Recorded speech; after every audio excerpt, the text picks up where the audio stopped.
Salam, hər vaxtınız xeyir, dəyərli izləyicilər. Bu videoda 21 iyun 2026-cı il lise və gimnaziya qəbul sınağı 8-in izahı veriləcək. Yəni riyaziyyat 41-dən 60-a qədər olan sualların izahı. Əvvəlcə yəni bu videoda qısaca onu deyim ki, bizim yay dərslərimiz var. Növbəti il 4, 5, 6 və 7-ci sinif olacaq şagirdlər üçündür, ödənişsizdir. Yay ərzində şagirdlərə xüsusi mövzular tədris olunacaq və həmin tədris müddətində də şagirdlər arasında seçim ediləcək ki, hansı şagird olimpiyadaya oyunlu, hansı liseyə və ya hansı təkmilləşdirilmə qrupları üçün uyğundur. Bunları seçdikdən sonra, yəni valideynlərə tövsiyə olunur ki, şagirdin vəziyyəti budur və ona uyğun da qruplara yerləşdirilir. Əgər yay dərslərindən sonra da davam etmək istəyən valideyn ödənişli olaraq növbət tədris ilindən hazırlıqlarımızda davam edəcək şagirdlər. Yəni çox önəmli dərslərdir. Bunu xüsusilə qeyd edim, yəni təkrar ki, 5-ci sinif olacaqlar, 6-cı sinif olacaqlar, növbəti il olimpiyadalarda hazırlaşmaq istəyənlər, yəni və ya lisey və gimnaziya qəbul olmaq istəyənlər. Onlar üçün lap çox vacibdir bu hazırlıqlarımız. Çünki həmin yay dərsində seçilən şagirdlərə xüsusi endirimli olacaq və həmin şagirdlər növbəti il tədris üçün xüsusi qruplarımızda hazırlaşacaqlar və rahat bir şəkildə deyə bilərəm ki, medal qazana biləcəklər. Yəni dediyimiz proqramları yerinə yetirdikləri təqdirdə hər halda qrupa daxil olub şagird oxumasa medal alma ehtimalı yoxdur. Bunu hər kəs bilir. Ancaq o qrupların potensialı o cür qrupdur. Yəni ki, həmin qrupda hazırlaşan şagirdlər medal qazanma şansı daha yüksəkdir. Nömrəmiz də burada qeyd olunub. 055 774 48 36 nömrəsi ilə əlaqə saxlaya bilərsiniz və ya WhatsApp-dan yaza bilərsiniz şagirdləri qeyddən keçirmək üçün. İnşallah iyul ayından, yəni yay dərslərimizə başlayacaq. Normalda iyun ayı deyirdim. Bunu da xüsusi olaraq qeyd edim. İndi bəlkə izləyənlər var ki, deyəcəklər iyun ayında başlayacaqdınız. Sadəcə iyun ayının 15-nə yaxın, 15-dən 18-si falan düşünürdük ki, lisey və gimnaziya qəbul imtahanı var və ayın 20-sindən falan başlamağı planlaşdırırdım yay dərslərinə. Sadəcə ayın 30-dan uzaqlığı üçün qəbul imtahanı lisey və gimnaziyalara. Ona görə bizim yay dərslərimiz iyul ayına keçid etdi. İndi başlayaq sualın izahına. 40-cı sual deyilir ki, Leyla ad günündə 120 ədəd konfeti 15 dost arasında bərabər sayda paylamaq istəyirdi. Lakin o, ən yaxın 3 dostunun hər birinə düşündüyündən 4 ədəd çox konfet verməli oldu. Buna görə yerdə qalan dostlarının hər birinə neçə konfet az düşdü. İndi biz əvvəlcə baxaq ki, bu Leyla ad günündə 15 dənə dostundan konfet paylayır, yəni 120 ədəd. Baxaq ki, normalda hər bir dost üçün neçə konfet düşür. 120-ni böləcək 15-ə ki, 15 dənə dost var, 120 konfet var. Hərəsindən normalda neçə dənə düşür? 8 ədəd düşür. Ancaq deyir ki, Leyla ən yaxın 3 dostuna hər birinə düşündüyündən 4 ədəd daha çox konfet verməli olur. Yəni 15 dənə dostundan 3-ünə düşündüyündən, yəni düşündüyü hal-hazırda 8-dir. Çünki hərəsindən 8 düşür. Bundan 4 vahid çox, yəni 12 ədəd düşür. 3 nəfərə 12 ədəd verir. O zaman ümumi neçə ədəd konfet verdi? 36 ədəd.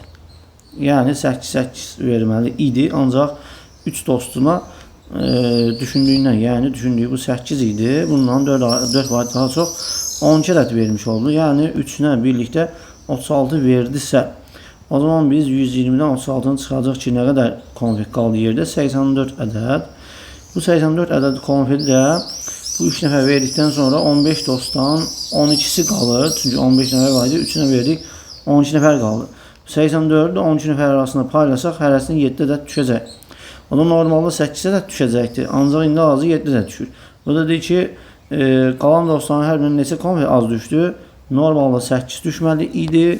Ancaq 7 vahid düşübsə, demək ki, 1 vahid az konfet düşdü deyə bilərik. Cavab A variantı. İkinci sual baxırıq. Yeni tikilən bir binanın blokunda yerləşdirilən post qutuları üçün plastik rəqəmlər alınır. Post qutuları 189-dan 111-ə qədər ardıcıl nömrələnir.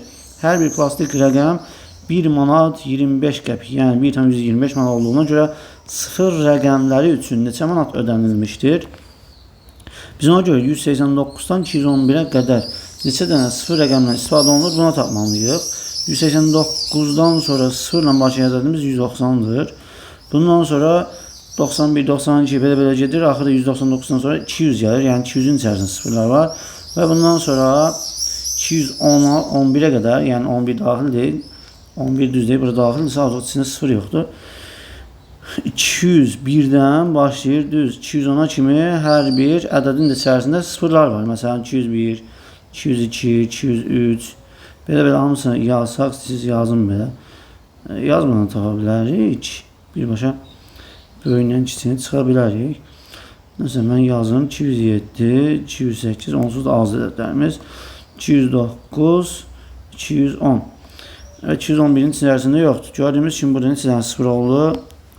1, 2, 3. Yəni 200-ün içində 2 dənədir. 3, 4, 5, 6, 7, 8, 9, 10, 11, 12, 13 dənə. Yəni 13 dənə sıfır var. Demək ki, hərəsində də 1 manat 25 qəpik xərcləyibsə, 13'ü 1 tam %25'e vursak beraber edecek 16 tam %25 manat. Yani cevap C variantı olacak. Veya biz burada birbaşa mesela 1, 2, 201'den 210'a kadar her birinin içerisinde 1 0 varsa 210 da dahil, 201 de dahil. Yani bu böyle ədədlər olmuş olabilir. 210'dan 201'i çıxırıq. 9'da da 1 gəldik. Yəni qayda budur. Böyüylə ikisini çıxırıq. Eğer hər ikisi dahildirsə, çünki hər ikisinin içerisinde 0 var. Ve bunun 201'den 210'a kadar bütün ədədlərin içerisinde 0 var. Ve burada 201 210 dahildirsə, böyüylə ikisini çıxıb üstə 1 gəldik. 10 dənə burada var. Sonra 200'ün içerisinde 2 dənə idi. Oldu 12. Bu da 13. Yəni bu cürə hesablaya bilərdik qısa olaraq. Cavab C bəndi.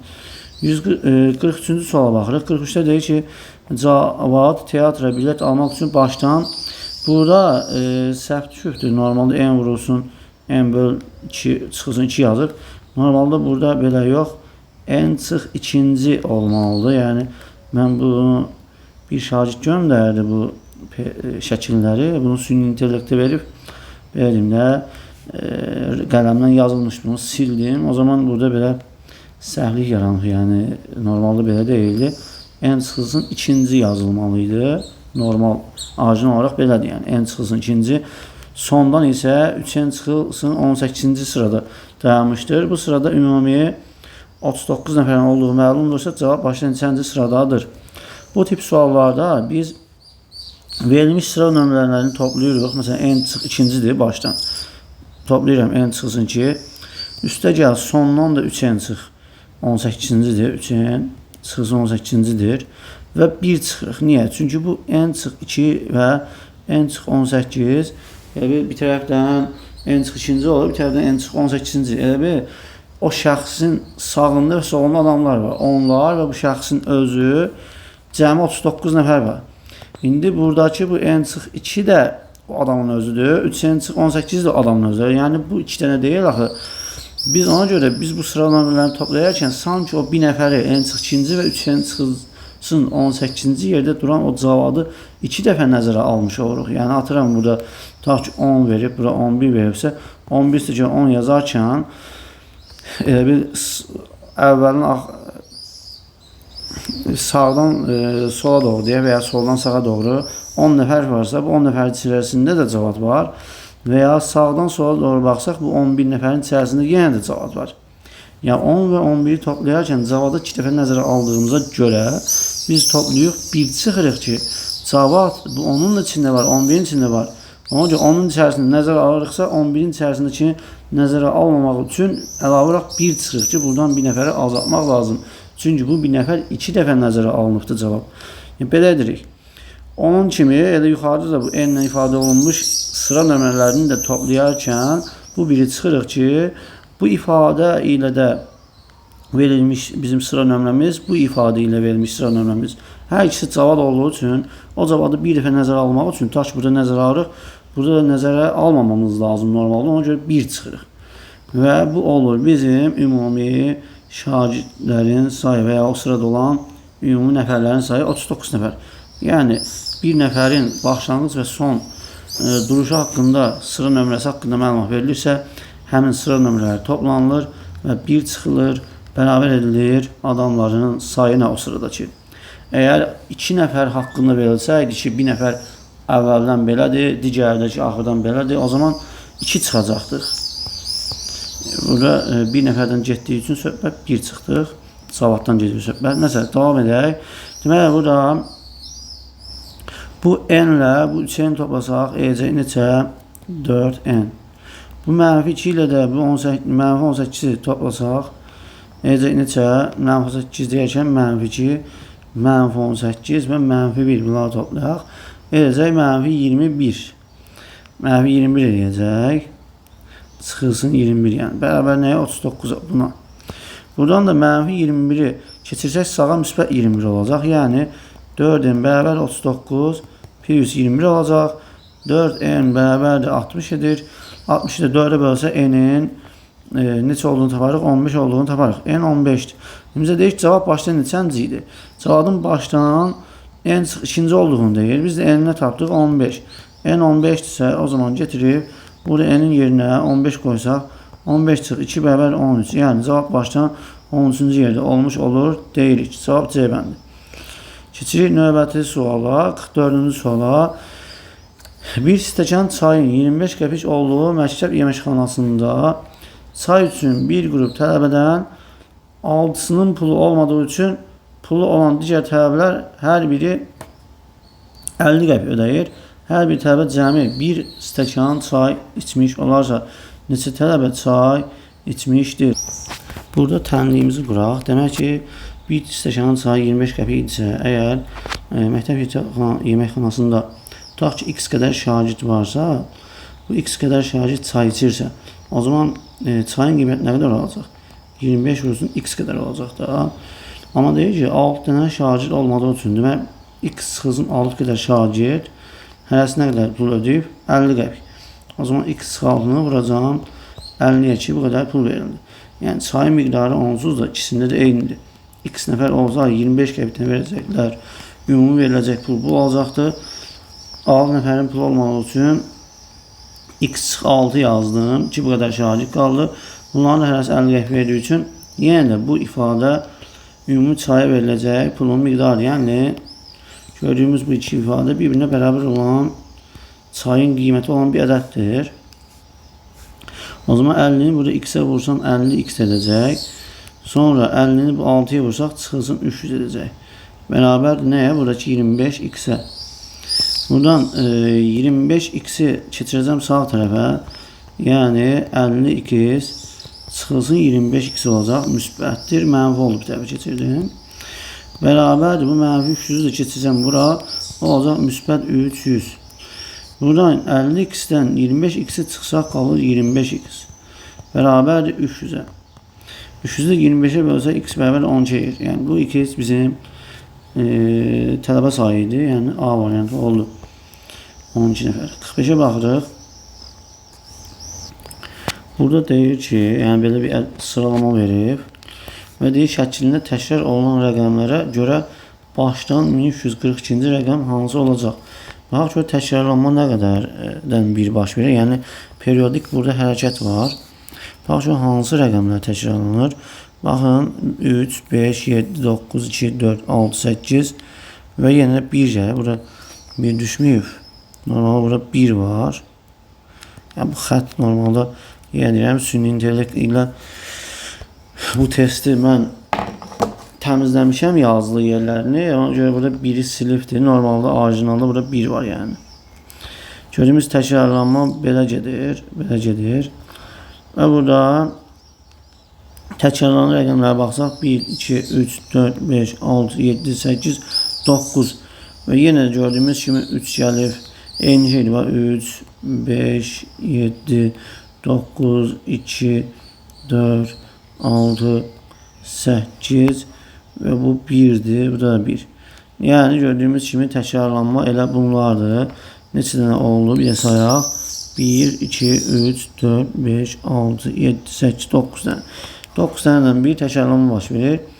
Ona görə 1142-ni 9-a böləcək ki, görək bu periodik hərəkət neçə dəfə baş verir və qalıq necə qalır? 1142-ni bölük 9-a və birbaşa rəqəmlərin cəmini də 9-a bölə bilərsiniz bu ədədin ki, rəqəmlərin cəmini 9-a bölündükcə qalıq qalırsa, bu ədədi də 9-a bölərkən o qədər qalıq qalacağını tapa bilərik. Bizə qalıq lazımdır elə. 1, 3, cəmi 4 deyir. Üstü 4, yəni 8, üstü gəlir 2, 10. Sanki 10'u 9'a bölsək, qalıq 1 qalacaq burada. Qalıq 1 qalır. O tam hissəni atıram, 15 tapmadım. Yəni, tapmaya ehtiyac yoxdur. 15 dəfə bu təkrarlanacaqdır. Yəni, təkrarlanan gedir. Ən axırıncı dəfə təkrarlanan bitəndən sonra burada qalıq 1 qalır. Həmin o qalıq 1 bizim bu ən başda duran birinci ədədimiz olacaq. 3. Yəni 1342-ci rəqəm elə 3'dür. Cavab B bəndi. Keçirik 46-cı suala.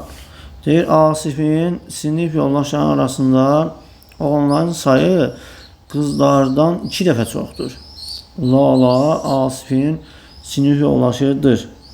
Yəni Lalə olmalıdır bura. Yenə də səhvçi Lalə Asifin sinif yoldaşıdır.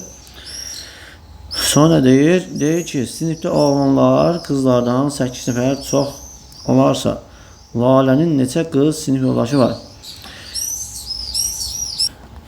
İndi şərtlərimizi qeyd aparaq. İndi Asif üçün burada qeydlər aparaq ki, Asifin deyək ki, sinif yoldaşının arasında oğlanların sayı qızlardan 2 dəfə çoxdur. Məsələn, qızlara x versəm, bura qız yazım, qız. Orada oğul yazıram, oğlan, Asifin oğlan dostu. O zaman qızlar x olsa, oğlanlar da qızların 2 dəfə çoxdursa, 2x olacaq oğlanların sayı. Sonra Lalə Asifin sinif yoldaşıdır. Sinifdə oğlanlar qızlardan 8 dəfə çox olarsa, sinifdə oğlanlar qızlardan 8 dəfə çoxdur. Ümumi sinifdən gələn söhbət. Bax, burada nəyə fikir vermək lazım? Məsələn, burada Asifdir və burada olan oğlanlar və qızlar Asifin sinif yoldaşlarıdır. Və bu, məsələn, deyir ki, sinifdə oğlanlar qızlardan 8 dəfə çoxdur. Bu sinifdəki oğlanlar həm bu Asifin oğlan sinif yoldaşları daxildir o sinifdəki oğlanlara. Həm də Asifin özü. Yəni buradakı x 2x Asifin oğlan sinif yoldaşlarıdır. Asifin özü də bu sinifdə oxuduğu üçün. O zaman ümumi sinifdəki oğlanların sayı 2x üstəgəl Asif olacaq. Yəni Asifdə bir nəfərdir. Yəni ümumi sinifdəki, burası sinif yazıram. Sinifdəki oğlan sayı 2x elə Asifin yoldaşları və əlavə olaraq Asifin özü 2x üstəgəl 1 qədərdir. Qızlar isə yenə x qədərdir. Və burada nə deyir? Deyir, sinifdə oğlanlar qızların 8 dəfə çox olar. Yəni mən oğlanların sayı ilə 2x plus 1-dən qızların sayı ilə x-i çıxsam neçə yer? 8 yer. Çünki sinifdə oğlanlar qızların 8 dəfə çoxdur ona görə. Oğlanlar qızlardan çox olduğu üçün 8 nəfər. Demək ki, oğlanların sayı ilə qızların sayını çıxsaq 8 edər. Bu qızlardır. Oğlanlar yenə deyəm 2x Asifin sinif yoldaşları və Asifin özü ümumi sinifinin oğlanlarını təşkil edir. Oğlanların sayını. 2x-dən bu x-i çıxsaq qalacaq x. Üstə gəl bu 1 bərabər 8 edir. O zaman x-i tapmaq üçün bu 1-i sağa keçirsək 8 çıx 1 edəcək 7. Yəni x-i 7 tapdıq. O zaman sinifdəki qızlar x-dir. Yəni 8 nəfərdir. Və Asifin oğlan dostları isə 2 vurulsun 7, yox 8 nəfər deyil, 7 tapmışıq. Burada 7, mən niyə 8 yazıram? Görürsün, mən də burada qarışdırıram. Diqqətli olmaq lazım, 7-dir. O zaman burada 2x'in yerinə 7 yazsam, 2 vurulsun 7, neçə isə 14. Yəni sinif birbaşa yazıram ki, 14 nəfər Asifin oğlan dostu var. O zaman ümumi sinifdə neçə nəfər var? Ümumi sinifdə 7 nəfər Asifin qız sinif yoldaşı, 14 nəfər oğlan sinif yoldaşı və bir dənə də Asifin özü ümumi sinifin şagirdlərin sayını təşkil edir. Yəni 7 üstə 14, 20 üstə 1 əldə 22. 22 dənə adam var sinifdə. Yəni şagird var. İndi deyir ki, Lalənin neçə qız sinif yoldaşı var? Düz deyil, bizdə ümumi bir sayı lazım deyildi. Nəsə də tapdıq 22. Lalənin qız sinif yoldaşlarını istəyirlər. İndi ümumi sinifdə 7 nəfər qız varsa, o zaman Lalənin qız sinif yoldaşlarının sayı neçə olacaq? 6 nəfər. Niyə? Çünki bu 7 nəfərdən elə biri Lalənin özüdür. Lalənin çıxarsa oradan yeri qalır 6 nəfər. Və Lalənin 6 nəfər qız sinif yoldaşı olmuş olacaq. Cavab A variantı. Keçək 47-ci suala. Xiyette deyir ki, iki dayça, at balası deyilir dayça, yəni yarışırlar. Hər ikisi eyni nöqtədən, eyni anda, eyni istiqamətə sabit sürətlə qaçmağa başlayırlar. Hər ikisi eyni nöqtədən, eyni anda, eyni istiqamətlə sabit sürət, yəni eyni sürətlə qaçmağa başlayırlar. Birinci dayça 80 metr getdikdə, ikinci dayça 100 metr getmiş olur. Birinci dayçanın finişə çatmağına 800 metr qalanda, ikinci dayçanın finişə çatmağına 600 metr qalmış olur. Buna görə yolun uzunluğu neçə metrdir? İndi buradan biz qeydlərimizi aparaq, belə qaldırmıram. Məsələn, birinci dayça bu olsun, birinci dayçadır. Bu da ikinci dayça. Deyir ki, birinci dayça 80 metr getdikdə, indi eyni yerdən, eyni anda, eyni istiqamətdə və eyni sürətlə gedir. Hər şey eynidir. Yəni, eyni sürətlə də qaçmağa başlayırlar. Eyni istiqamətdə sabit sürətlə qaçmağa başlayırlar. Yəni, sabit sürətli dediyimiz, yəni, eyni sürət deyil. Yəni, buna fikir vermək lazım. Sabit sürət odur ki, yəni, yol boyunca hər iki atın fərqli sürəti var. Yəni, birinci dayça fərqli sürətlə, ikinci dayça daha bir fərqli sürətlə gedir. Atıram, biri 20 ilə gedir, biri 10 ilə. Sürəti biri 20-dir, biri 10. Sadəcə sabit sürət odur ki, yəni yol boyunca ancaq əgər 20 ilə başlayırsa 20 ilə gedəcək, yəni sabit qalacaq, yəni artıb azalası deyil. Digəri də 10 ilə başlayırsa elə axıra qədər 10 ilə gedəcək. Yəni, sabit sürət o deməkdir. İndi birinci dayça 80 metr getdi. Tutaq ki, 80 metr getdi. Buradan bura oxşarız qoyum, 80 metr. Birinci dayça 80 metr getdi. Eyni müddətdə gediblər. Digəri də ki, buradan göstərim. Tutaq ki, buradan bura gəlib 100 metr gedib bu da. Bunun getdiyi yol 100 metrdir. İkinci dayçanı elə deyir. İndi eyni müddətdə başlayıblarsa və eyni zamanda yol gedirlərsə, tutaq ki, 1 saniyə yol gedirlər, atıram. Və ya 1 dəqiqə, nə olur olsun. Deyək, 1 saniyə və ya 1 dəqiqə ərzində tutaq ki, 80 metr gedir, bu da 100 metr. O zaman biz belə nəticə gəlirik ki, bu ikinci dayça hər 1 dəqiqədə bu birinci dayçadan 20 metr qabağa düşür. Hər dəqiqədə 20 metr qabağa düşür. Yəni, hər x dəqiqədə, belə deyək, hər x dəqiqədə və ya saniyədə, x zamanında deyək və ya t zamanında, hər t zamanında 20 metr qabağa düşür bizim ikinci dayçamız. İndi və ikinci məlumat verir ki, birinci dayçanın finiş xəttindən, tutaq bura finiş xətti olsun, bura finiş xəttidir, finiş yazaq. Finiş xəttinə bunlar elə gəlir, nöqtə, tutaq ki, bu gəlib çatıbdır bura. Birinci dayçı gəlib bura, buradadır. Deyir ki, buradan finish xəttinə qədər məsafəsi, nöqtə qoyaq, deyir 800 metrdir. Çatmağına 800 metr qalanlar birinci dayçanın. İkinci dayçanın finish xəttinə çatmağına isə 600 metr qalıb deyir. Ona görə burada nöqtə qoyuram. Tutaq ki, bu da gəlib buralarda 600 metr qalıb. Çünki bunun çatma məsafəsi daha az qalıb. Ona görə biraz qısa verdim. Burada 600 metr qalıb. İndi biz baxırıq ki, bunda 800 metr qalıb, bunda 600 metr. O zaman müəyyən qədər qaçıbdır. Biz dedik ki, hər t zamanında 20 metr qabağa düşür. 107, bu da 80. Hər dəfə ikinci dayça hər dəqiqə ərzində demək 20 metr qabağa düşəcəyini bilirik. İndi finişə 800, bununla 600 metr qalarkən bunlar arasındakı fərq nə qədərdir? Baxın, bunda 600 metr qalıb finişə çatmağa. Bunda 800, yəni 200 metr daha irəlidədir bu. 200 metr daha irəlidədir. Yəni buranın arasındakı olan məsafə 200 metrdir. Yəni müəyyən zaman müddətində 200 metr qabağa düşür. İndi baxaq, bizə dedik ki, taş 1 dəqiqə ərzində burada 20 metr qabağa düşürdüsə, o zaman 200 metr qabağa düşmək üçün nə qədər yol getməlidir? 1 dəqiqəyə 20 metrdirsə, 200 metr də qabağa düşmək üçün 200-ü 1 dəqiqədə qabağa düşəcəyi məsafəyə, yəni 20-yə bölsəm, tapıram ki, bunlar 10 dəqiqə qaçıblar, 10 dəqiqə. O zaman birinci dayça 10 dəqiqə ərzində 80 vurulsun 10, 800 metr gedib. Buradan bura qədər. sarı ilə göstərəcəm. Buradan bura qədər 800 metr gedib.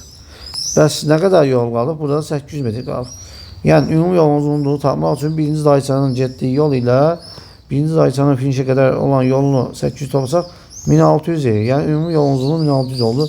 A variantı. İstəsək ikinci dayçaya görə hesablaya bilərik. Birinci dayça, ikinci dayça da 10 dəqiqə ərzində 100 vurulsun 10 1000 metr gedib. Yəni biz buradan buranı bu xəttə qədər 1000 metr nəzərə alsaq, buradan bura nə qədər qalmışdı? 600 metr. 1000 ilə 600 topsaq bu da 1600 edir. Yəni ümumi məsafə 1600 metr imiş. A variantı. Sonra keçirik 48-ə. Bir məktəbin 6-cı sinif şagirdləri arasında ən az 7 nəfərin doğum tarixinin eyni ayda olduğu bilinir. Ən az 7 nəfər. Buna görə bu məktəbdə ən az neçə 6-cı sinif şagirdi var? Biz burada ən pis vəziyyəti düşünməliyik. Ən pis vəziyyət deyərkən bizdə bir ildə neçə ay var? 12 ay var da. Bu 12 ayların bir dənəsində 7 nəfər var, ən az. Deyir ki, şagirdlərin arasında ən az 7 nəfərin doğum tarixinin eyni ayda olduğu bilinir. Düşünək ki, bir ayda 7 nəfərdir, qalanlarında da daha azdır. Yəni, ən az biri 7 nəfər olmalıdır. Biz bunu deyənmərik ki, bir ayda 7 nə olsun, qalanlarda 0 adam, o zaman ümumi məktəbdə 7 nəfər var. Biz bunu düşünə bilmərik. Çünki o 7 nəfərin bizə demir, hansı ayda olduğunu bilmirik. Yəni bu 7 nəfərin hamısı da biz 7 götürüb deyəməliyik ki, bir dənə aya seçim, o zaman nə olsun? 7 nəfər olsun. Biz ən pis vəziyyəti düşünürük ki, burada elə bir vəziyyət yaranmalı ki, mütləq şəkildə bir aya 7 nəfər düşə bilsin. Bu nə vaxt baş verə bilər? Mən hər hansı bir ədədi x qədər adam sayı var, həmin o x qədər adamı 12 aya bölməliyəm. Bu aylardan bir dənəsinin 7 düşməli. Yəni bu o demək ki, mən x12 böləndə qalıq bir düşsün ki, qalıq biri də aylardan birinə verim və o ayda bir nəfər daha çox olub, nə baş versin? Hər hansı bir ayda 7 nəfərin olma ehtimalı baş versin. Yəni bu hər aya 6 nəfər veririk. Və 12-ni 6-ya vururuq, edir 72. Yəni hər aya ən azından 6 nəfər verməliyik ki, hamısı 6, 6, 6, 72 nəfər oldu. Və bu aylardan bir dənəsinin 7 olması üçün bir dənə əlavə adam olmalıdır. Sizcə 1-ə 73. Yəni 73 olarsa şagirdlərin sayı ən az. Burada biz tam əminliklə deyə bilərik ki, bu 73 şagirdlərdən biri 73 şagirddən 7-si bir aya düşə bilər. Yəni bu vəziyyətdə 73 olarsa, ən az 73 olarsa. Durub 7 versəm, o 7 dənə hərəsinə bir-bir paylayıram. O zaman ayların hərəsinə bir dənə olur, 7 dənə ola bilmir. Yəni 7 dənə ola bilməsi üçün hər aya 6-6 paylayırıq, olur 72 nəfər, 12 ayın 12-sinə də. Və bir nəfər də anlayan olur. Bu bir nəfər istənilən 12 aydan birində anan olsa, o zaman o aylardan birində 7-ci adam olmuş olur və biz deyə bilirik ki, hər hansı bir ayda 7 nəfər var ən azından. Yəni bunu qısaca belə deyim, sanki anadan olur 12 nəfər. Biri yanvarda olur, biri fevralda, biri martda, yəni ən pis vəziyyət düşünürük də, yəni bədbəxtçilikdən, anadan olan şəxslərin hamısı fərqli aylarda olur. Sonra ikinci dəfə yenə də bu aylardan birində baş verir. Məsələn 12 nəfər, hərəsi bir-bir ayrı-ayrı aylardan anadan oldu. 12 nəfər bitdi mi? Sonra növbəti 12 nəfərin hamısı yenə ayrı-ayrı aylarda anadan olur. Hər aya 2 nəfər düşmüş olur. Belə-belə hər dəfə 12, 12, 12, 12 bu 6 dəfə baş verəndən sonra hər ayda 6 nəfər olur. Və bu ayların hər hansısa birində bir dənə də uşaq anadan olan kimi 73-cü adam olmuş olur və bu bir nəfər, o 12 dənə ayın hərəsində 6 nəfər var da, bir dənəsində olan kimi o ayda 7 dənə adam bitmiş olur. Yəni ən pis halda 73 cavabımız. Belə düşünürük. Cavab B. Kiçik 49-a Sevil anasının ad gününə hədiyyə etmək üçün xüsusi bir kampaniyadan yararlanır. Mağazada satılan hər bir şokoladın daxilindən bir ədəd kupon çıxır. Kampaniyanın şərtinə görə toplanan hər 3 kuponun mağazaya geri qaytarmaqla bir ədəd pulsuz şokolad və onun daxilindəki yeni kuponu əldə etmək mümkündür. Sevil bu kampaniyadan istifadə edərək son nəticədə anasına tam 13 ədəd şokolad əldə etdiyinə görə başlanğıcda öz pulu ilə ən az neçə şokolad almışdır. Deməli, bir ədəd kupon çıxır. Kampaniyanın görə toplanan hər 3 kuponu mağazaya geri qaytarmaqla bir ədəd pulsuz şokolad və onun daxilindəki yeni kuponu əldə etmək mümkündür. Nəsə, bir orada 3 dənə kupon verir. 3 dənə kupon verir, bir dənə hədiyyə düşür. O bir dənə, yəni hər 3 kupona bir hədiyyə düşür. Məsələn, 6 dənə versəm 2 kupon düşəcək və 2 dənə hədiyyə düşəcək və 2 dənə hədiyyənin içərisində yəni kupon var yəni.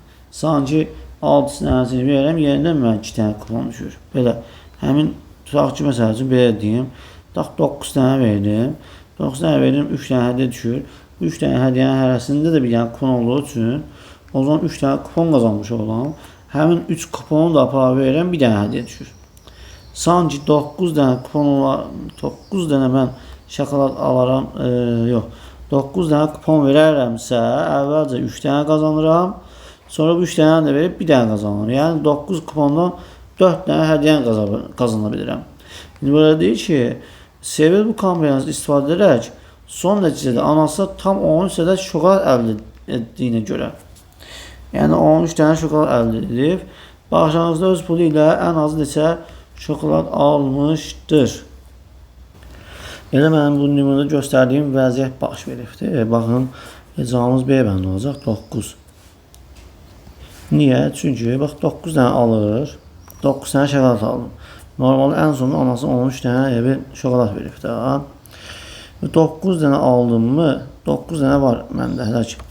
9 dənə şokoladı içərisində 9 dənə bizim nəyimiz var? Kuponumuz var. O 9 dənə kuponu verirəm.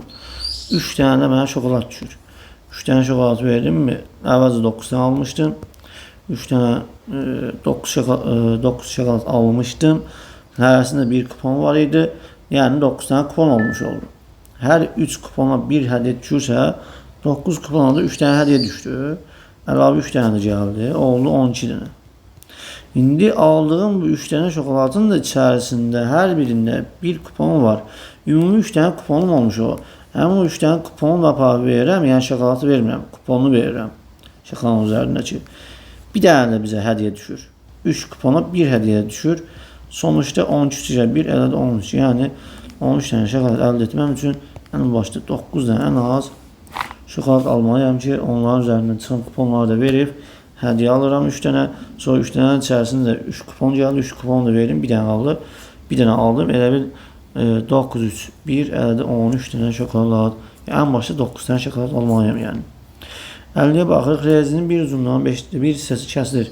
Daha sonra yerdə qalan rezin tam olaraq dağıtıldıqda özünün kəsildikdən sonraki uzunluğunun 4/3 qədər uzanır və 91 cm olur. Rezinin kəsilməmişdən əvvəlki uzunluğu neçə santimetr idi? Deməli, burada biz qeydlərimizi aparaq. Nə qədər kəsilibdir? 5'te 1 hissəsi kəsilir. Bundan sonra deyir ki, yerdə qalan rezin tam olaraq dağıtıldıqda özünün, yəni kəsildikdən sonraki uzunluğun, kəsildikdən sonra 5'te 1'ini kəsirəmsə, nə qədər qaldı? 5'te 4'ü qaldı. Əgər biz ümumi uzunluğu x versək, o zaman 5'te 4 x'i qaldı. İndi kəsildikdən sonraki uzunluğun, yəni bu 5'te 4'ün 4'te 3'ü qədər də uzanır. Yəni bu 5'te 4 hissənin üzərinə sanki bu qədərdir. 5'te 4 3x qədəri 5'te 4x qədəri qalıbdır burada. Bundan sonra göylə göstərəcəm və uzanma baş verir. Yəni bu 5'te 4x qədər uzunluğun 4'te 2 qədər də uzanır. Yəni buradan bura bu 5'te 4'ün 4'te 3'ü qədər də uzandı. 4'te 3'ünə vururam. İxtisar etsək qalacaq 5'te 3. Yəni əvvəlki uzunluq zaten var idi kəsildikdən sonra 5'te 4x idi. İndi də uzandı 5'te 4x'in 4'te 3'ü qədər, yəni 5'te 3x qədər də buradan buraya qədər uzanma baş verdi. Yani ümumi uzunluq oldu 5'te 4 x üstə gəl 5'te 3 8 cəmi yəni 5'te 7 x oldu. Bu vəziyyətdə uzunluq qədər uzanır və 91 cm olur. Yəni ümumi bu uzunluq, bu göstərdiyim uzunluqlar 5'te 4 x və 5'te 3 x oldu neçə? Aşağıdan necədir? Oldu ümumi bu uzunluq 91 cm. Yəni 5'te 4 x üstə gəl 5'te 3 x bərabər 5'te 7 x-imiz 5'te 7 x-imiz. Nəyə? 91 cm. Buradan da x'i axtarsaq 91'i böləcəm 5'te 7'ye. 91 bölünsün 5'te 7. Burada tərs çevirib vuracam. Yəni 91'i vuracam 7'de 5'e. İxtisarımız gedəcək. Burada 13 qalır. 13'de 5'e vursaq 65. Yəni x bərabər 65. Biz də əvvəlcə nə vermişdik? Ümumi uzunluğunu x vermişdik. X'de 65 tapdıq. Əvvəlki uzunluğu nə qədər idi? Burada onun sonucu 65 cm. Yəni B bəndi. Keçirik 51-ci suala. Lalə, burada lalısı yazdıq. Normalda ə hərfidir burada. Lalə kubun hər üzünə bir ədəd yazır. Daha sonra o kubun təpə nöqtələrinə həmin təpə nöqtəsinin ortaq olduğu bitişdiyi 3 üzün ədədlərinin cəmini yazır. Məsələn, B nöqtəsində BCDA, B nöqtəsində BCDA nədir? Deməli, daha sonra o kubun təpə nöqtələrinə həmin təpə nöqtəsinin ortaq olduğu bitişdiyi 3 üzün ədədlərinin cəmini yazır. Məsələn, B nöqtəsində BCDA, BAYF və BFGC üzlərinin cəmi. Sonra C nöqtəsində 16, D nöqtəsində 18, Y nöqtəsində 26 yazılmış olarsa F nöqtəsindəki ədədi tapın. Yəni, tam olaraq nə demək istəyir? Bunları biz riyazi olaraq ifadə etməyə çalışacaq və ya müəyyən qeydlərimizi etməyə çalışaq. Deməli, qeydlərimizi aparaq. Nə demək istədiyimizi də, nə demək istədiyini də bir dənə açıqca anlayaq. Bax, elə bir bizə deyir ki, hər üzünə bir ədəd yazır. Yəni, hər üz dediyi, məsələn, kubun burası üzlərdə. Tutaq, bura A yazaq, burada B yazaq, burada C yazaq. Bu görünən üzlərdir. İndi, məsələn, bu sağ tərəfdə bir üz var da, bu istiqamətdə. Bu üzə X yazaq, tutaq ki, bu üz X olsun. Sonra alt tərəfdə bir üz var. Alt tərəfdəki üzə Y yazaq. Və buradan arxa tərəfdə bir üz var, yəni. Yəni, arxa tərəf dediyim, məsələn, buradan görünmür də, yəni bu üz arxa tərəf. İnşallah xəyal olaraq anlayırsınız. Bu arxa tərəfdəki üz, yəni bu üzü demirəm. D, C yetişirir belə. Yəni, bunun buradan görünməyən hissəsi, belə deyim. Yəni, orada bir dənə hərf verək. Z verək orada. Orada Z olsun. Z hərfi. Və ya M hərfi olsun. Belə. Daha düzdür. İndi ki, kubun təpə nöqtələrinə həmin təpə nöqtəsinin ortaq olduğu bitişdiyi 3 üzün ədədlərinin cəmini yazır. Məsələn, B nöqtəsinə. B nöqtəsinə 3 dənə üz birləşir. Hansı üzlərdir? Bax. Biri budur, bu üzdür. Biri bu üzdür, biri bu üzdür. Yəni, B nöqtəsində yazılan ədədlər ACB-dir, yəni. Bunlar deyil. Məsəl üçün, bizdə nöqtə olaraq göstəribdir ki, məsələn, BCDA, baxın. BCDA üzündə olan C nöqtəsidir. Sonra BAYF yazıb, yəni BAYF, yəni bu üz. Həqiqətən də C üstü A, bu üz və BFGC, yəni bunları göstərim. BFGC,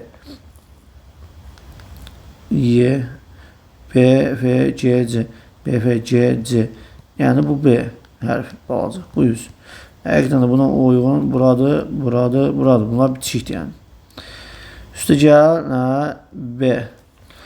Yəni, C üstə gəl, A üstə gəl, B. Bu B nöqtəsidir. Bunu anladıq. İndi deyir ki, C nöqtəsində 16 yazdıq. Yəni, burada qeydlə aparam. Burada 16 yazdıq. D nöqtəsində 18 yazdıq. 18. Y nöqtəsində isə 26 yazdı. Burada Y nöqtəsində bərabər 26 yazacağım. İndi bunları tənlik quracağım ki, məsəl üçün D nöqtəsində bitişik üzlər hansıları?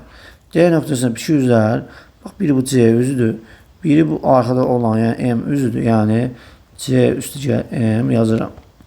Və bu üzümüzdür, yəni X üzümüzdür. Yəni, C üstü M üstü X yazdım. Bərabər nəyə? Bu üzlərdəki ədədləncəm 18 D yazıb. Burada 18 yazdıq. İndi sonra keçirəm bu üzə 16'nın olduğu üzlər. Biri bu nöqtəyə bitişən üz B'dir, C'dir və yenə də görünməyən bu üzdəki M. Yəni yenə də bu C, bu M toplayıram. C üstə gəl M və üstə gəl burada bu B'dir. Çünki buna biri bu üzdür, biri bu üzdür, biri ki bu M'in olduğu üzdə. Yəni bu arxada görsənən üz. Bu üz. İnşallah anlayırsınız. Bunun arkasında duran üz. Yani M hərfi olan üz. Üstə gəl və bu da B. B də bu C'yə bitişikdə yəni. Bərabər nə verir? 16 verir. Bunu yazdıq və axırıncı nə yazmışdı? Y'nin də olduğu üzdə. Biri buradan A üzüdür. Yazıram A üstə gəl. Sonra bu Y üzüdür. Y hərfi. Altdakı üz yəni. Buna bitişir də. Bu altdakı üz də buna bitişir. O da Y hərfidir. Üstə gəl.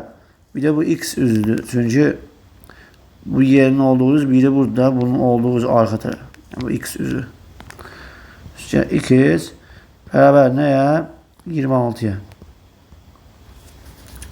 İndi bizdən nə istəyir? F üzünü istəyir. F'ə baxaq ki, haradır? F nöqtəsindəki ədədi tapın.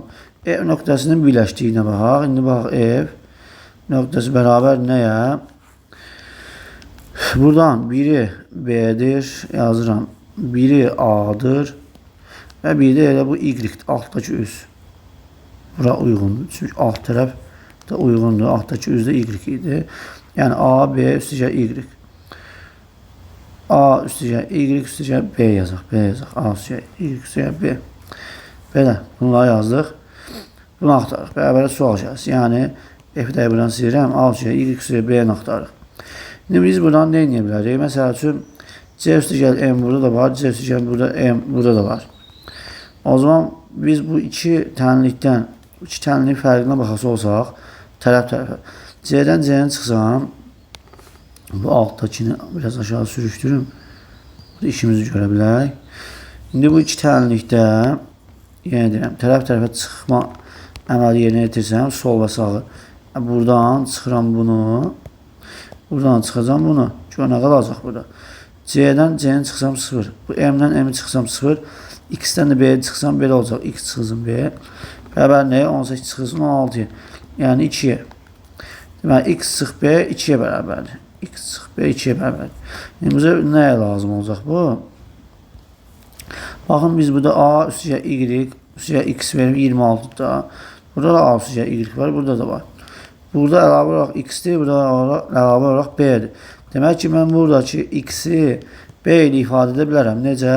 Elə buradan X-i tapıram. Getirib X-in B ilə ifadə olmuş qiymətini bura qoyacam. Və yaxud da burada getirib X-in qiymətini qoyacam. X-in qiymətini qoyaq elə. Çünki buranı veribdir. İndi buradan X-i axtarsaq nə olacaq? X bərabərdir. Nə olacaq? X axtaraq, B-ni axtaraq. Çünki burada B-ni X-də əvəz edim ki, qoy burada da X olsun. Həmin bu ifadə mənə gəlsin ki, buranın qiyməti bilinir. İndi nə dediyimi anlayasınız. İndi bu B-ni keçirəm sağ tərəfə. Olacaq müsbət B bərabərdir. Bu 2'ni keçirəm sol tərəfə. Yəni burada X onsuz da soldadır, müsbətdir. 2'ni də sol keçirsəm mənfi olacaq. Yəni X çıxız 2 olacaq. Nə tapdıq? B bərabər X çıx 2. İndi getirib burada B-nin yerinə X çıx 2 yazdım. Yəni buralar olduğu kimi köçürürəm. A üstə gəl Y, üstə gəl B-nin qiyməti. B-nin qiyməti nədir? Burada yenə deyirəm. B-ni tapdıq ki, nədir? B bərabərdir. Göylə göstərim. X çıx 2'yə.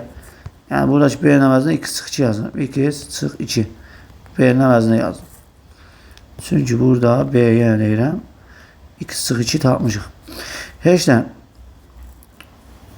Nə edirik? Bizdən elə buranı axtarıq da. Bu sualdır. Bərabərdir sual işarəsi. İndi burada görürük ki, A üstəgəl Y üstəgəl X nədir? 26-dır. Demək ki, mən burada A üstəgəl Y üstəgəl X-in əvəzinə buradakı qiymətini, yəni 26-nı qoya bilərəm. 26 çıxılsın nə? Bu 2. Çıxılsın bu 2. Bərabərdir sual işarəsidir. 26-dan 2 çıxanda bərabər neçəyə? 24. Yəni cavabımız 24. Elə biz buranı axtarırdıq. Bura bununla bərabər oldu. Biz buranın qiymətini 1-2 onsuz da yuxarıda vermişdik. 26-dır. Əvəz etməkdik. İşte 26-nı bura qoyduq. 26 çıxılsın bu 2 oldu. Bərabər 24 cavabımız D variantı. Keçirik 52-ci suala. Ayda və Ruslanın yaşlarının cəmi 64'lür. Ayda Ruslanın 2 yaşında olduğu zaman Ruslanın 3 dəfə böyük idi. Ayda və Ruslanın yaşları fərqi neçədir? Ayda və Ruslanın yaşlarının cəmi 64'dür. Ayda Ruslanın 2 yaşında olduğu zaman Ruslanın 3 dəfə böyük idi. Ayda və Ruslanın yaşları fərqi neçədir? Deyir. İndi bir A yazıq. Ayda olsun da Ruslan olsun. İndi yaşlarının cəmi 64'dür. Bırak ki Aydanın yaşı X olsun. Ruslanın yaşı Y-dir. Yaşlarının cəmi 64. Yəni 64 versək, o zaman Aydaya X verəcəm. Ruslana da 64 çıx X verəcəm. Yəni bir məhsul yaransın deyə belə etdim. Yəni X, Y vermək bizim üçün sərf etmir bu tip suallarda. Çalışırıq ki, əgər 2 ədədin cəmi, yəni 2 ədədin cəmi deyərkən burada Ayda və Ruslanın yaşları elə 2 dənə ədəddir. Cəmində 64 verir. Mən heç birini bilmirəm. Birinə X versəm, cəmdən bu X-i çıxsam, digərini tapmış olacam da belə. Və ya buna X versəm, bu 64 çıx X olacaq. Yəni heç bir fərqi yoxdur. Hər iki halda biz necə təyin etsək, yenə sonda alınacaq bizim üçün dəyişməyəcək. Belə də versək və ya yuxarıdakı kimlə versək. İndi yuxarıdakını vermişəm, o cür hesablayaq. Deməli, 64 deyil. Deyir ki, Ayda Ruslanın 2 yaşında olduğu zaman Ayda yəni X-dir. Ruslanın 2 yaşı 64 çıx X-dir. Yəni 64 çıx X olarkən 64 çıx X olarkən 2 yaşında olduğu zaman Ruslandan 3 dəfə böyük idi. Keçmişdə Ruslandan 3 dəfə böyük idi. Deyir ki, Ruslanın 2 yaşında olduğu zaman, yəni bura keçmiş zamandır. Ruslandan böyüksə də, yəni Ruslanın 2 yaşına qayıdırıq. Keçmişə qayıdırıq. İndi ki, Ruslanın 2 yaşında olur. Yəni siz o ki, Ruslanın 2 yaşı budur, 64 çıx X. Yəni bu vəziyyətdə olanda, ayda 64 çıx X olanda Ruslandan 3 dəfə böyük idi. İndi baxaq ki, buradan bura 64 çıx X olub. Nə qədər müddət keçid bunu axtaracaq. Yəni keçmişdən bura. Yəni 64 çıx X-dən X-ə qədər böyükdür. Yəni bura keçmiş zamandır. Keçmiş yazın. Niyə keçmiş olduğunu deyirik? Çünki Ayda Ruslandan böyükdür deyir. Demək ki, Ruslan bu yaşdadırsa, Aydanın da bu yaşda olması, yəni Ruslanın yaşına da olması. O da yəni kiçilir də, Ayda böyükdür. Axı Ayda normalda indi böyükdür Ruslandan. Və Ruslanın yaşına boyda olmaq keçmişə qayıtmaq deməkdir. Ona görə mən deyirəm ki, bura keçmiş zamandır. Burada indiki, burada indiki zaman yazdıq. Bunlar önəmlidir, yəni mütləq qeyd aparmaq lazım. İndi keçmişdən indiyə qədər, yəni bu 64 çıx X-dən bu X-ə nə qədər il keçib buna baxacaq. Bunu necə tapa bilərik? Elə bu X-dən 64 çıx X-i çıxaraq yazıram. X çıxılsın 64 çıx X. Çünki buradan bura müəyyən il keçib. Bax, buradan bura müəyyən il keçib. Ayda böyükdür. Yəni keçmişdən indiyə qayıdır. Nə qədər böyük tapmaq üçün bu indiki zamanla, bu keçmiş zamandakı yaşına çıxsam neçə il keçdiyini tapacağım. Yəni bunu tapmamız lazım.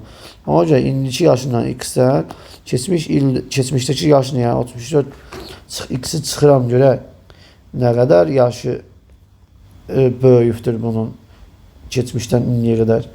Buradan da asası olsaq X-dən bu 64-ü çıxırıq. Yəni bu mənfi, buranı da mənfi edəcək. 64 müsbətdir deyə bu mənfi 64-ü mənfiyə çevirəcək. Yəni çıxısı 64 olur. Və bu mənfi mötərizənin içərisindəki mənfinin müsbətə çevrilir. Yəni üstə gəlir x olur. O zaman buradan alınır ki, bərabərdir. Bu x-dən bu x-in cəmi oldu 2x. Çıxısın 64.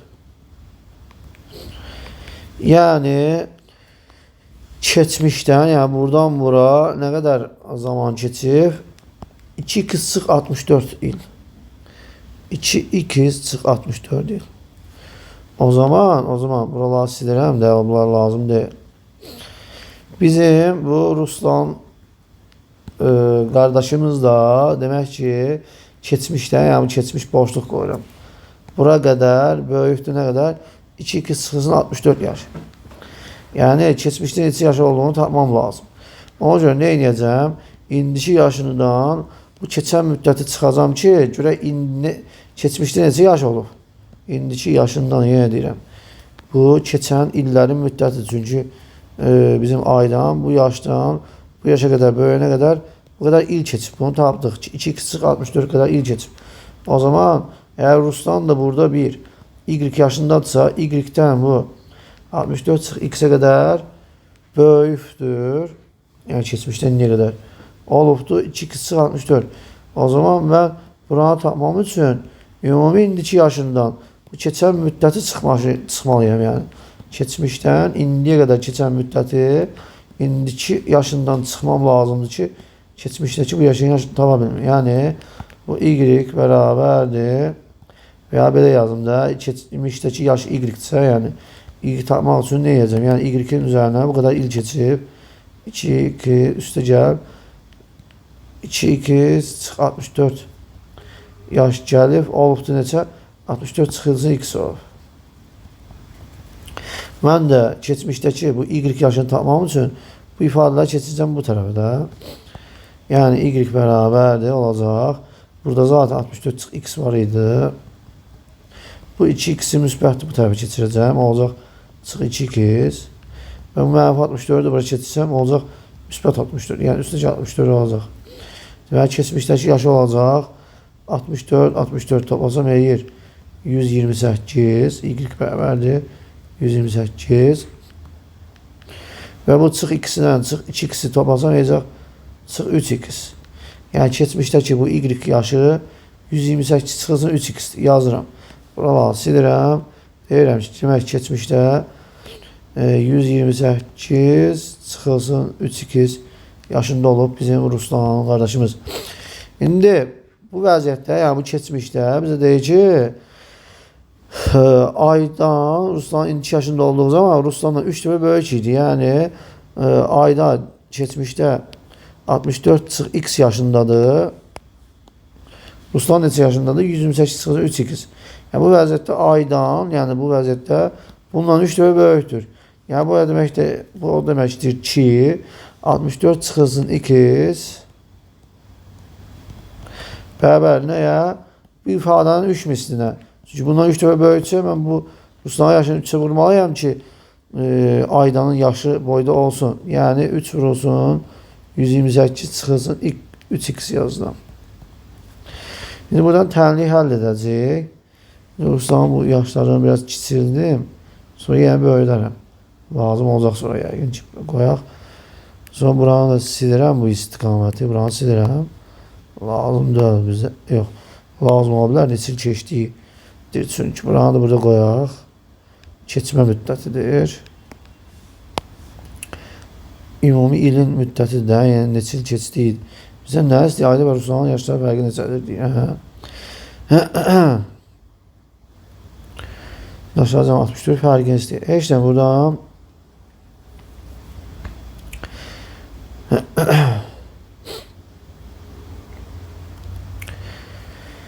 hesablayaq, tapaq, açıq buranı. Buranı olduğu kimi köçürəcəm. 64 çıx x yazıram. Düzdür, bu sual belə uzun x-lərlə həll edirəm. Bunları bilmək lazımdır ona görə. Yəni, qəbul ola belə sual düşəcək yəqin ki. 3'ü 128'e vursak neçədir?